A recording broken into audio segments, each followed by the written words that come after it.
एक बार केवल अपने आप को ही धर्मी होने का दावा करने वाले कुछ लोग होते हैं जो सच्चे धर्मियों से घृणा किया करते थे, हर वक्त उनकी बेइज्जती किया करते थे और फिर उन्होंने ऐसी हवा फैला दी कि वो कहने लगे कि ये तो सारे पाखंडी हैं और बस हम ही सच्चे धर्मी हैं। वो कहते थे कि ये तो धर्म का निरादर करते हैं और हम धर्म को ऊंचा बनाने वाले लोग हैं। तो उनका ऐसा दावा सुनकर ये बात वहाँ के राजा के पास भी पहुँच गई। राजा ने कहा, ठीक है, इसका निर्णय तो अब हो ही जाना चाहिए कि कौन सच्चा धर्मी है और कौन अधर्मी है।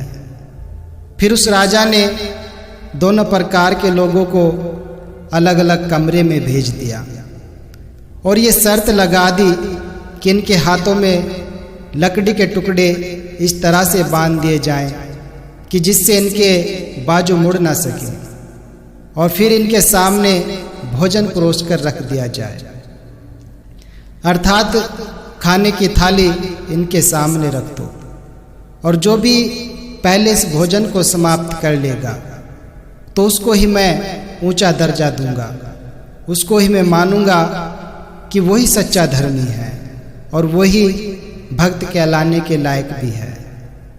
तो पहले तो सभी हैरान हुए कि भक्ति की पहचान करने के लिए राजा ने ये कैसी शर्त लगा दी और इससे कैसे पहचान होगी भक्त की। तो एक कमरे में तो उन लोगों को भेजा गया जिनको धर्म का केवल शाब्दिक ज्ञान था, जो कर्म कांड को ही सब कुछ मान बैठे थे, जो पहरावे को ही सब कुछ माने बैठे थे। तो वो सब वहाँ पर बहुत से गिले शिकवे करने लगे, कहने लगे कि ये कैसे हो सकता है, भला ये खाना समाप्त कैसे किया जा सकता है, क्योंकि इस सामने पड़ी थाली में हमारा हाथ तो चला जाएगा, लेकिन ये जो लकड़ी हमारे हाथों के साथ बंधी हुई है इसके कारण तो हमारा हाथ मुड़ेगा ही नहीं, तो फिर हमारे मुख में ये भोजन कैसे जाएगा। और दूसरी तरफ दूसरे कमरे में जहाँ पर सच्चे संत धर्मात्मा बैठे हुए थे तो उनके सामने भी उसी तरह से भोजन की थाली परोसी गई। उनके हाथ भी लकड़ी के साथ बंधे हुए थे, पर उन्होंने वहाँ जाकर बैठते ही थाली में से खाने का एक गिलास उठाया और सामने जो दूसरा संत बैठा हुआ था उसके मुख में डाल दिया। फिर सामने वाले ने भी वैसा ही किया, उसने भी पहले वाले संत के मुख में भोजन डाल दिया। तो सहज में ही सब कार्य हो गए, कुछ भी जोर नहीं लगाना पड़ा, कुछ भी सोचने का प्रयास नहीं करना पड़ा, क्योंकि ये तो उनकी रोजाना की ही क्रिया थी। वो पहले दूसरे को खिलाया करते थे, दूसरे के मुख में भोजन का भोग लगाया करते थे और एक दूसरे को सम्मान दिया करते थे, अर्थात ये कार्य उन्होंने बहुत ही सरलता से कर लिया। तो इससे राजा की दी हुई शर्त पूरी हो गई और दूसरी तरफ वो लोग थे जो दूसरे को खिलाना तो एक तरफ रहा, वो तो हमेशा दूसरों को दुत्कारते ही रहे, दूसरों से छल बल करते रहे, धोखा करते रहे। तो इसीलिए ही अब उनको शर्मिंदगी उठानी पड़ी। तो कहने का भाव यही है कि जब तक हमारा आचरण भी धर्म वाला नहीं होगा तो तब तक हम सही मायनों में धर्मी नहीं हैं और सही मायनों में भक्त भी नहीं हैं।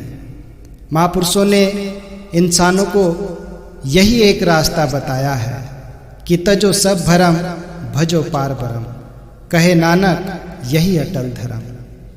तो हमें अपने भ्रमों को मिटाना है। भ्रम कौन से हैं?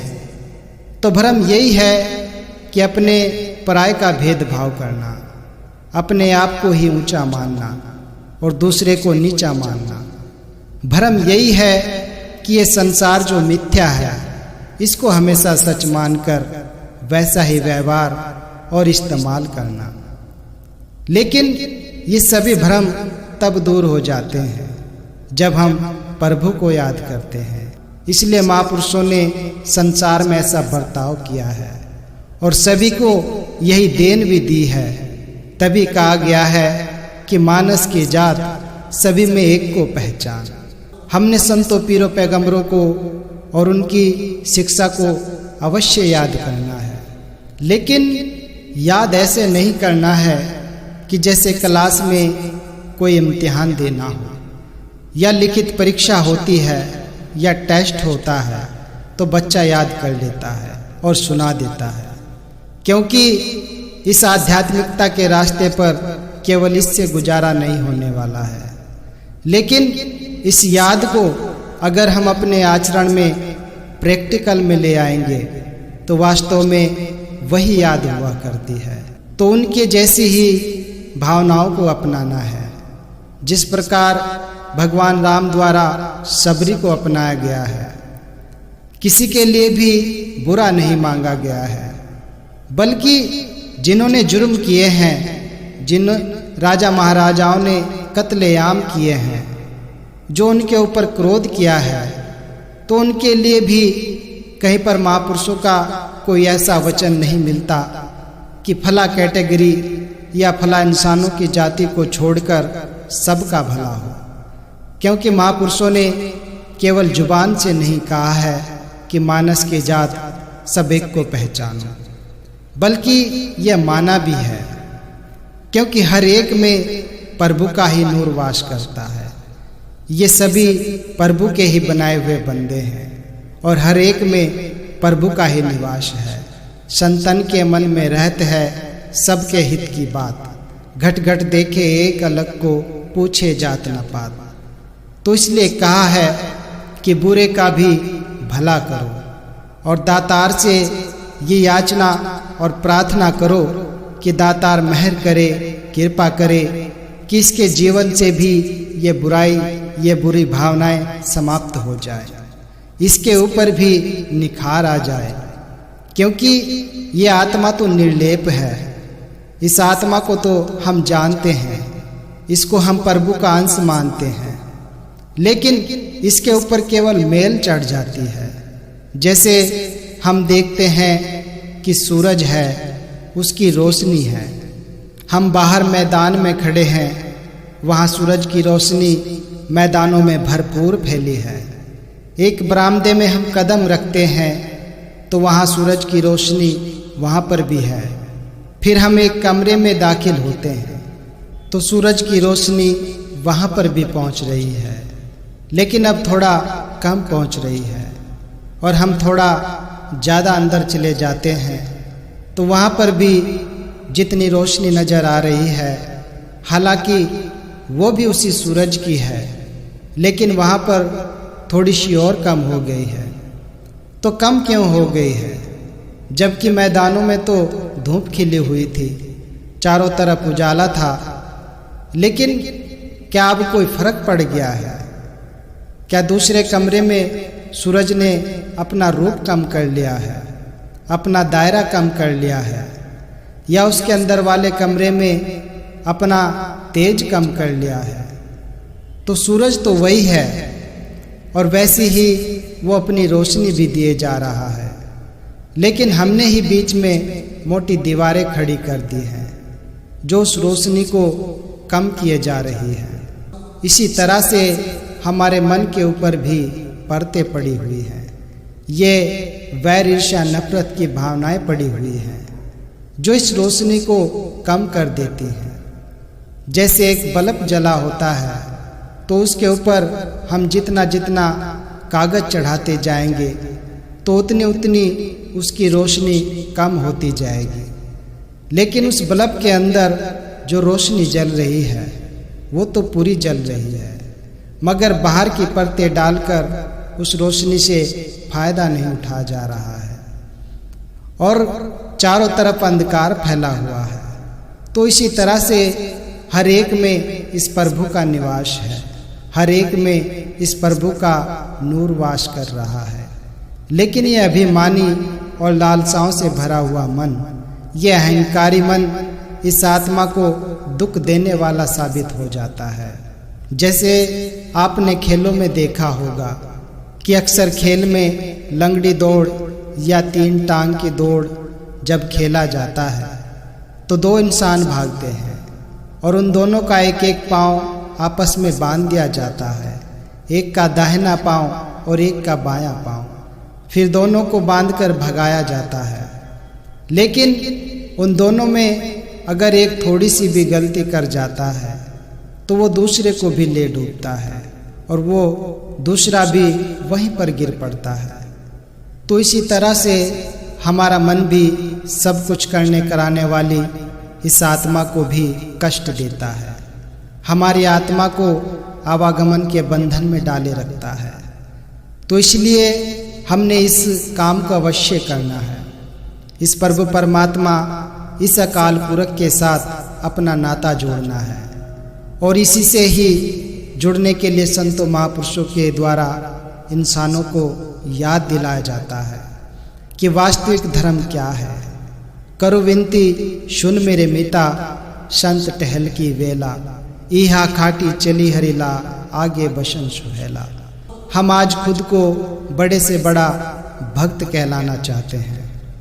हम हिंदू भी कहलाना चाहते हैं, मुसलमान भी कहलाना चाहते हैं और हम सिख भी कहलाना चाहते हैं।